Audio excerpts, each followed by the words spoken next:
Husband బావుంటే ఇల్లు బావుంటుంది. తెలివైన ఎవరికైనా అది తెలుస్తుంది. అవును.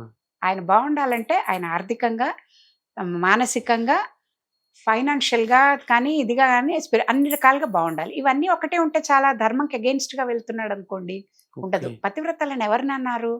భర్త తప్పు మార్గంలో వెళ్తున్నప్పుడు అతన్ని సరైన మార్గంలో తీసుకొచ్చేదే భార్య. ఓకే. చెప్పి. ఇప్పుడు హ్మ్. మనకి మండోదరి వీళ్ళందరిది పురాణాల్లో చదువుతాం మనం. హ్మ్. రావణాసురుడికి ఆవిడ పతివ్రత ఎలా అయింది? రాక్షసుడి భార్య కదా! హ్మ్. అని డౌట్ రావచ్చు. రాక్షస కులానికి చెందింది రాక్షసుడి భార్య. పతివ్రత ఏంటావిడ? ఆవిడ దేవత కాదు కదా! అని.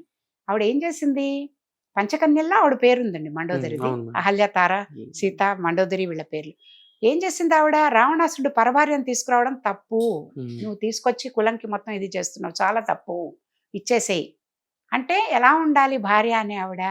నువ్వు అధర్మంగా సంపాదిస్తున్నా, హ్మ్. నువ్వు నీ బిహేవియర్ సరిగ్గా లేకపోయినా, నువ్వు చేసేవన్నీ కూడా మోసాలు, లేపోతే దొంగతనాలు ఇలాంటివన్నీ చేస్తున్నా, దేశానికి కానీ, సమాజానికి కానీ, నీ ఇంట్లో వాళ్ళకి కానీ, నీ చుట్టూ ఉన్న వాళ్ళకి కానీ నష్టం చేస్తున్నా, పిల్లలకి సరిగ్గా లేకుండా ప్రొవైడ్ చేయకుండా ఇర్రెస్పాన్సిబుల్‌గా ఉన్నా, ఓకే. ఇలాంటివి ఏం అవలక్షణాలున్నా, పతివ్రత ఇంటి గృహిణి బాధ్యత ఏంటి? అతన్ని రెక్టిఫై చేయడం. ఓకే. అందుకే ఆడవాళ్ళని 4 వీటిలతో పోల్చారు పూర్వకాలం చెప్పేటప్పుడు. హ్మ్.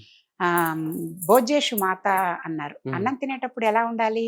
తన తల్లి పిల్లాడికి ఎలా పెడుతుందో భర్త పొట్ట చూసి అలా పెట్టాలట. ఓకే.